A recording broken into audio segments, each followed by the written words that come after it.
On a warm July evening, the streets of Miami were as crowded as ever. The heat of the day had only partially subsided, leaving a sticky air, while the sky was starting to turn orange. Thomas, elegant and impeccable as usual, walked through the crowd.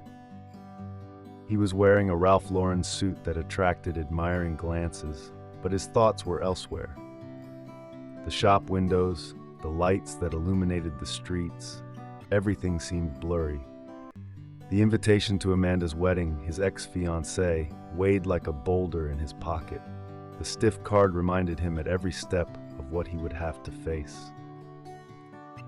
Before continuing, subscribe to our channel and activate the bell. Amanda had been his great love, and now she was marrying another man. He thought he was out of it, that he had left everything behind. But the invitation had reawakened emotions that he thought were dormant. The desire to prove that he had turned the page, even if only for himself, grew with every step he took. The neon-lit streets seemed to cling to luxury and glitz, but Thomas decided to move away from the more fashionable areas. He headed for a lesser-known corner of Miami, a more modest neighborhood, almost overlooked by tourists. He needed to clear his head, to reflect away from the noise of luxury that surrounded him. He came to a small park, an oasis of calm amidst the chaos of the city. Here, life seemed to move more slowly. The trees offered some relief from the heat, and the shade cast by the branches created a peaceful environment. As he walked along the gravel path, something caught his eye. Sitting on a bench, a woman with a shabby appearance was carefully leafing through an old book. Despite her simple clothing and sunburned skin, there was something extraordinary in the way she held the book, as if every word were precious. Her posture, despite her obvious poverty, was dignified. Thomas was immediately drawn to the scene. Without even thinking too much, he approached.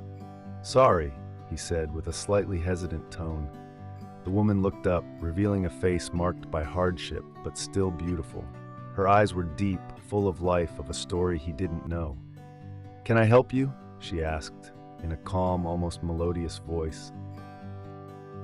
Thomas stopped, struck by the tone. He felt suddenly insecure, but he tried to maintain his composure. "My name is Thomas," he said, trying to sound confident. "I have a proposition for you." The woman raised an eyebrow, clearly intrigued. "A proposition?" he repeated. "What kind of proposition?" Thomas took a deep breath. The words were jumbled in his mind, but he tried to be clear. "I'd like you to come with me to an event," he said. "It's my ex-girlfriend's wedding." The woman closed the book slowly, never taking her eyes off his face. "And why would I go to your ex-girlfriend's wedding?" he asked with a hint of irony. Thomas felt heat rise to his cheeks, feeling foolish, but he didn't give up. "To prove I've moved on," he admitted, almost whispering. The woman smiled, a bitter smile. "Ah, revenge! The noblest of motives," she said sarcastically.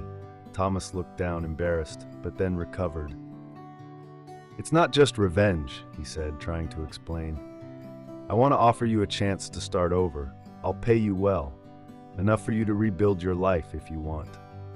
She looked at him intently, as if searching his soul. The silence stretched out as he assessed her. Then she laughed, but it wasn't a happy laugh. "Do you think you can get everything with your money?" she asked, a hint of bitterness in her voice. "No," Thomas said, surprised by his own sincerity. "I think you have something special. I just want to help you show it to the world." The woman stared at him for a moment longer, considering his words. Finally, she nodded slowly. "Okay, this will be fun," she said, holding out her hand.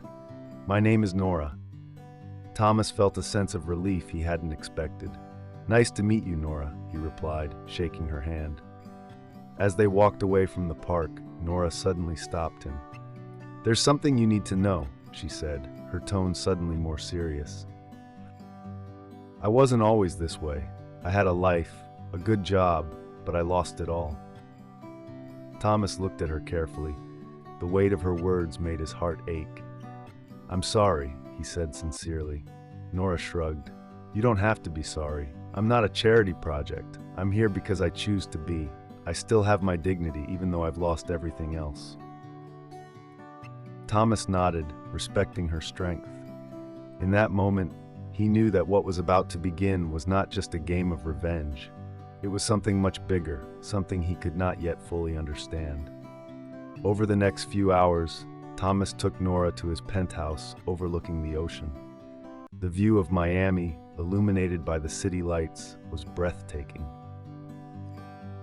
Nora, now dressed in new clothes and with her hair done up, looked like a different person.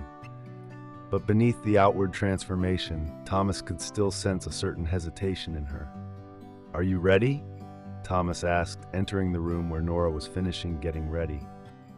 Nora turned slowly, smiling faintly. "Not really," she admitted, "but I will be." Thomas offered her his arm, and together they walked to the limousine that would take them to the wedding. When they arrived at the reception, all eyes turned toward them. Nora, walking beside Thomas with effortless elegance, caught everyone's attention.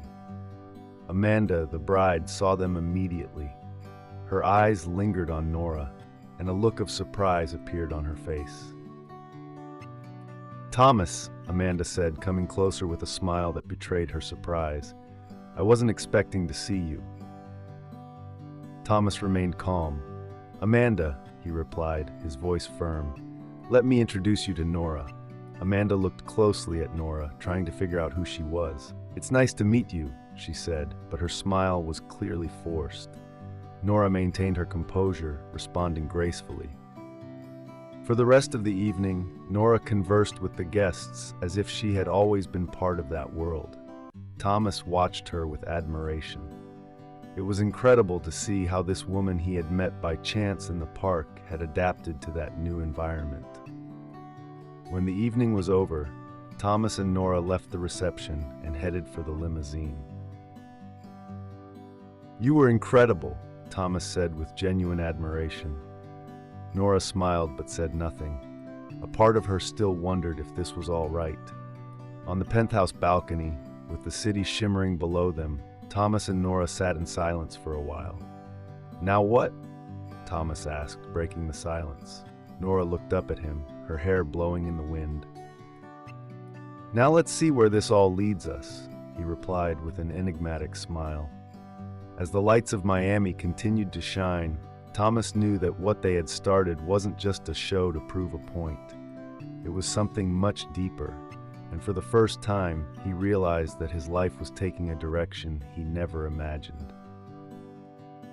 Did you like this story? Leave a comment below. Thanks for watching the video till the end, and see you next story.